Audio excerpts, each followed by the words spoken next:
Bismillahirrahmanirrahim. Assalamualaikum warahmatullahi wabarakatuh.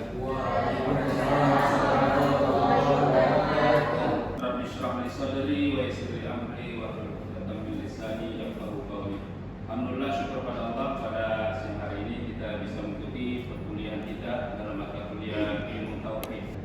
Adapun deskripsi atau gambaran mata kuliah ini, kita berharap bahwa mata kuliah ini akan membahas secara komprehensif menyeluruh ya tentang tauhid.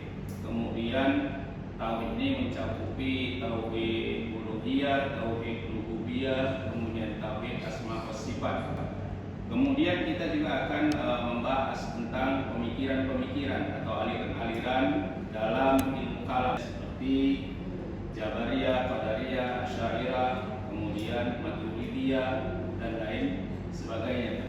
Kemudian tujuan mata kuliah ini adalah supaya kita tahu, karena tadi sifatnya fundamental, mendasar, maka mata kuliah ini bertujuan nanti alumni-alumni, sarjana-sarjana pendidikan Islam manusia ini ya bisa ya memasukkan antara nilai-nilai tauhid yang diajarkan ya kepada peserta didik. Kemudian metode yang kita gunakan ada 3 metode. Pertama delivery, kemudian interaksi, kemudian asesmen. Tema-tema yang akan kita bahas selama 1 semester, yang 16 pertemuan. Nanti kita bisa melalui banyak media ya, antara pertemuan secara langsung ataupun melalui ya WA group yang kita akan sampaikan materi-materi kita, ataupun melalui Zoom meeting. Kita fleksibel dan juga tentunya tatap muka. Kemudian yang ketiga adalah asesmen. Asesmen ini maksudnya kita harus secara menyatakannya sejak awal bahwa penilaian kita dalam mata kuliah ini atau asesmennya itu ada meliputi beberapa hal melalui beberapa kriteria. Yang pertama tentang kehadiran. Ya, kehadiran ini penting karena kita tahu bahwa kehadiran ini merupakan syarat untuk seorang mahasiswa mengikuti UAS. Ya, jadi kita tetapkan atau kehadiran ini adalah 10% daripada total nanti misalnya asesmen dari nilai 100%. Kemudian etika ya. Etika ini juga penting dan kita tahu bahwa ilmu itu ya harus punya, istilahnya mahasiswa-mahasiswa kita harus punya etika, nilai daripada 10%. Kemudian tugas-tugas ini ada 2 jenis ya, tugas individu dan kedua jenis tugas kelompok. Individu artinya nanti semua orang akan diberi tugas dan membuat tugas ini, menghantarkannya atau memberikannya sesuai dengan deadline yang kita sepakati. Tugas kelompok nanti kita akan bagi beberapa kelompok ya, diskusi-diskusi. Kemudian UTS itu penilaian daripada 30% ya daripada total 100, kemudian UAS ya UAS 40%. Jadi semua total itu adalah 100%. Nah inilah istilah gambaran tentang metode yang akan kita gunakan selama perkuliahan 1 semester dalam mata kuliah ilmu tauhid. Sebelum kita meneruskan, saya akan absen dulu ya hari ini yang untuk kehadirannya. Saya akan panggil satu-satu. Panca Sitorus, Abdul Rahim, Syahraja Naibaho, Yogi Alaska, Muammar Kadapi, Putri Aulia, Alifia Nur Rahman, Siti Hajar Nasution, Rini Trinasa Agi, Aidil Fikri, Ahmad Mursidik. Ada nama yang dipanggil? Muhammad Aziz. Baik. Hari ini kita unjuk kerja tentang materi kita hari ini adalah tentang aliran Jabariyah dan Qadariyah. Kita ketahui bahwa aliran-aliran pemikiran dalam Islam muncul ketika terjadinya tahkim ataupun tahkim antara Muawiyah dan Ali bin Abi Thalib. Dan kita semua tahu bahwa peristiwa ini dilatar belakangi terbunuhnya Utsman bin Affan, khalifah yang ketiga dalam pemerintahan atau dalam daulah Islamiyah. Ketika orang-orang Syam yang diketuai oleh Muawiyah bin Abi Sufyan menolak untuk membaiat Ali bin Abi Thalib sebagai khalifah yang sah, dan kemudian terjadilah peperangan, terjadilah perselisihan, sehingga peperangan dan perselisihan ini menjadi latar belakang terpecahnya atau munculnya kelompok-kelompok pemikiran dalam Islam. Ketika terjadi peperangan antara Muawiyah bin Abi Sufyan dan Ali bin Abi Thalib, dan kita tahu dalam sejarah, dalam riwayat-riwayat bagaimana kelompok Muawiyah bin Abi Sufyan itu sebenarnya sudah terdesak, sudah terdesak dalam peperangan. Kemudian karena keliaihan, kehebatan yang mereka dalam berpolitik, ketika mereka sudah terdesak, mereka mengangkat Al-Quran. Yang mengangkat Al-Quran ingin mengajak berdamai atau tahkim, atau bahasa kita sekarang arbitrasi, untuk menghukum kembali pada Al-Quran. Kemudian kelompok Ali bin Abi Thalib terpecah menjadi dua kelompok. Satu yang sepakat dengan tahkim, satu lagi tidak sepakat dengan tahkim. Mereka mengatakan bahwa itu hanya merupakan taktik daripada Muawiyah bin Abi Sufyan. Maka kemudian kelompok yang satu lagi mengatakan bahwa kita terima perdamaian yang diajukan, karena mereka sudah menawarkan, menjanjikan, artinya Quran sebagai pemutus perselisihan di antara kelompok kita. Maka Muawiyah bin Abi Sufyan memutus Amr bin As sebagai utusan, kemudian Ali bin Abi Thalib memutus salah seorang sahabatnya, kemudian terjadilah perselisihan, terjadilah dialog, terjadilah istilahnya diskusi. Ternyata Amr bin As lebih lihai dalam berpolitik, sehingga kelompok Ali bin Abi Thalib yang tidak sepakat dengan perdamaian inilah yang menjadi kelompok Khawarij. Dan kelompok yang sepakat atau yang sepakat dengan Ali bin Abi Thalib dengan perdamaian ini menjadi kelompok Syiah. Jadi ini latar belakang terjadinya perpecahan. Kemudian materi kita ini ada tentang Qadariyah dan Jabariyah. Aliran Qadariyah dan Jabariyah ini adalah perpanjangan ataupun istilahnya pemekaran ataupun turunan daripada kelompok besar itu Syiah, kemudian Mu'tazilah, kemudian kelompok istilahnya kelompok Ahlus Sunnah wal Jamaah. Jabariyah ini di dalam kehidupan kita, atau munculnya Jabariyah ini adalah pemikiran pemahaman yang mengatakan bahwa manusia ini sebenarnya tidak punya pilihan. Artinya kehidupannya sudah ditentukan, sudah ditetapkan. Jadi kalau Allah sudah tetapkan ini bahwa rezekinya sekian, bahwa kalau dia bermaksiat berarti Allah sudah tetapkan. Kalau dia berbuat baik Allah sudah tetapkan. Kalau dia masuk surga Allah sudah tetapkan.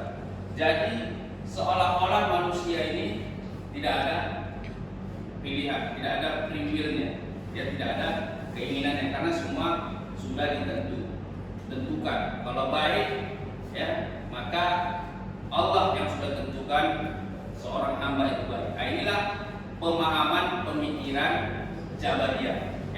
Pemikiran Jabariyah ini, kalau yang ekstrem itu istilahnya pemikiran yang menyimpang, pemikiran yang istilahnya yang menyalahi kaidah-kaidah dalam tauhid.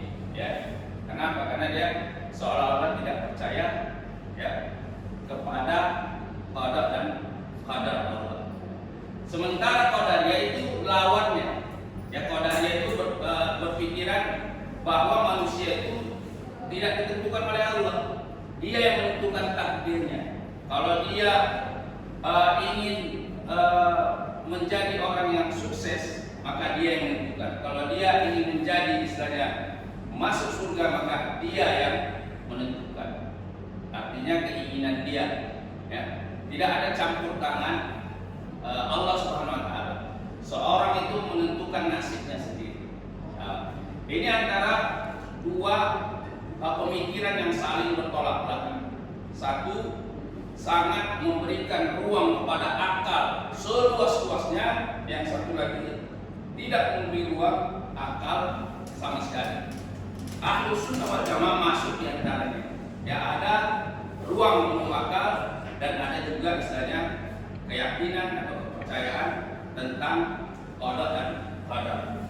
Maksudnya bahwa kita berusaha dulu, kita berikhtiar dulu, baru kita berserah diri kepada Allah, kepada hasilnya. Baik, sampai di sini bisa dipahami materinya. Ada yang ingin didiskusikan, ada yang ingin ditanyakan. Ada, ya, silakan. Izin Ustaz bertanya terkait tentang aliran Jabariyah dan Qadariyah.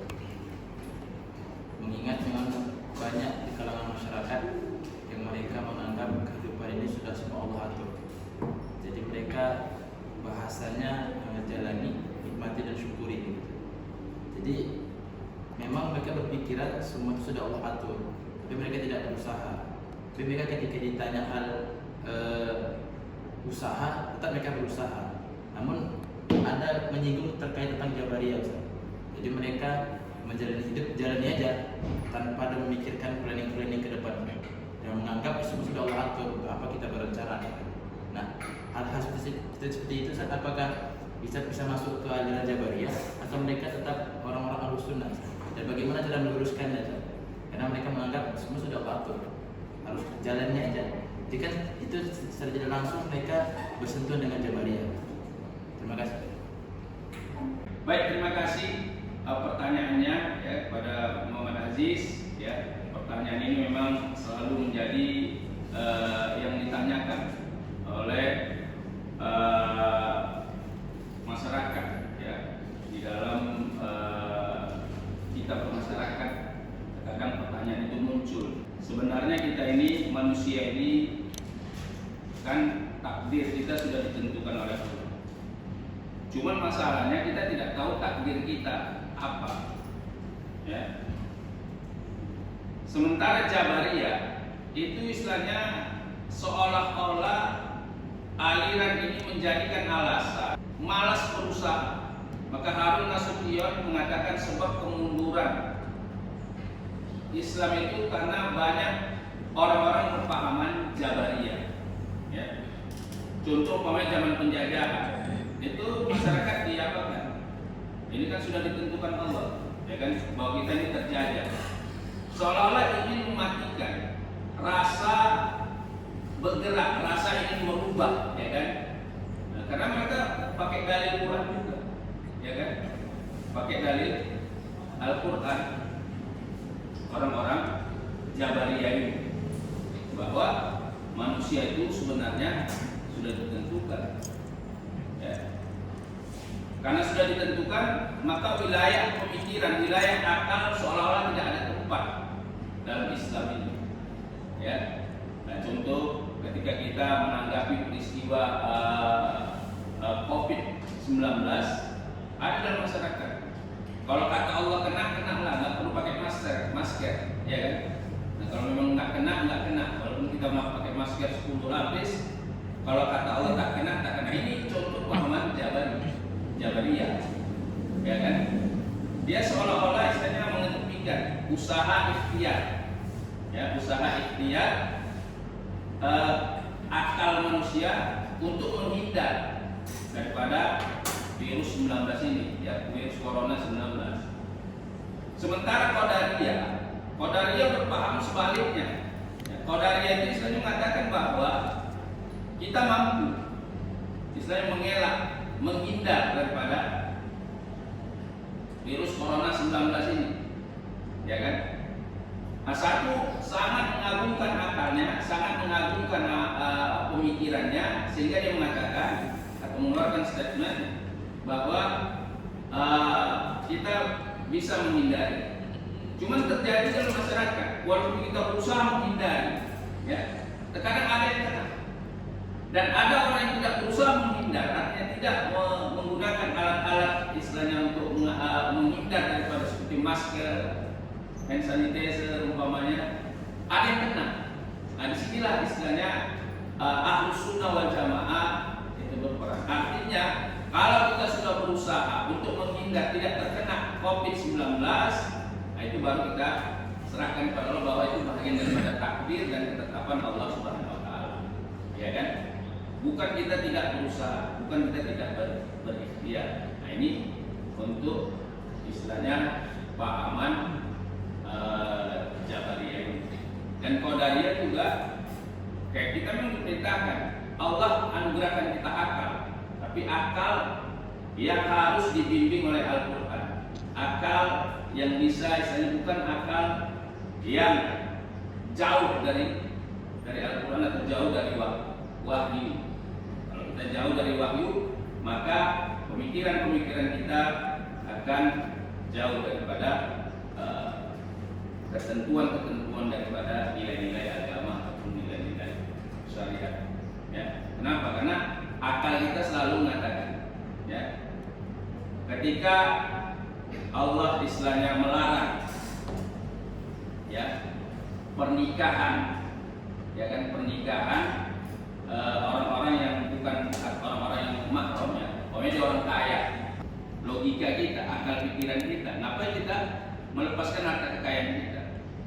Ya, kalau dia menggunakan logika yang tidak diapakan oleh Al-Quran. Cuman Al-Quran mengatakan bahwa hal-hal tersebut itu diharamkan, ya. Yang mahram itu seperti anak perempuan, anak kita yang perempuan, atau kakak kita yang perempuan, atau adik kita. Nah, itu yang misalnya 14 yang diapakan mahram dilarang.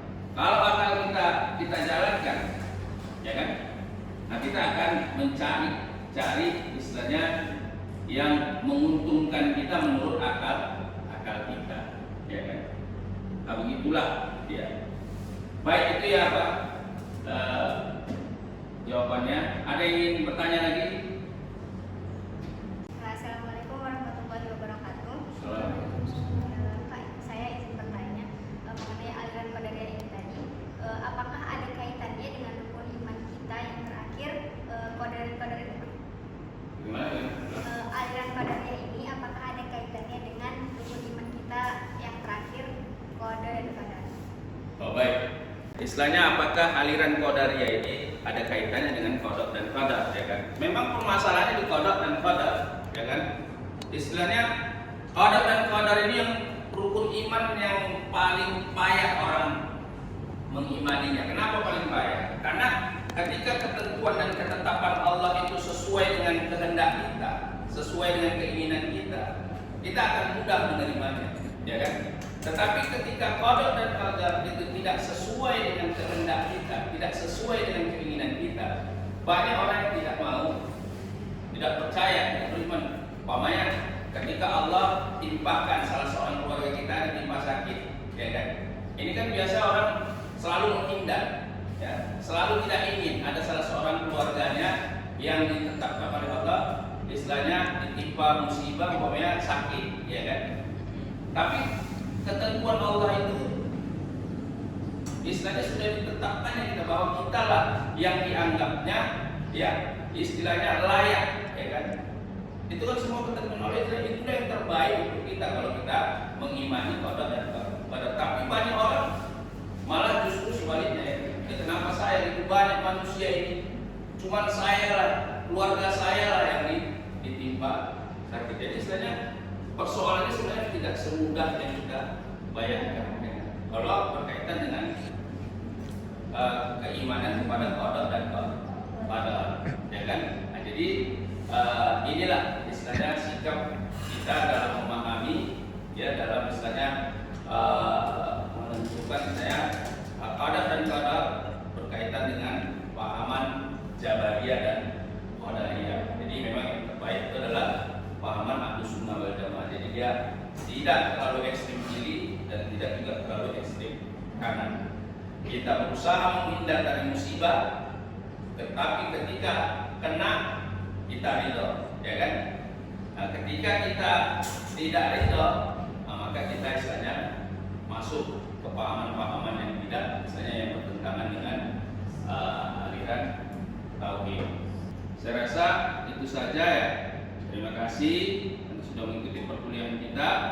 Mudah-mudahan ya kita tetap semangat belajar ya, supaya kita bisa istilahnya membahagiakan orang tua kita, keluarga kita, dan tercapai apa yang kita cita-citakan, kita inginkan. Itu saja, terima kasih. Assalamualaikum warahmatullahi wabarakatuh.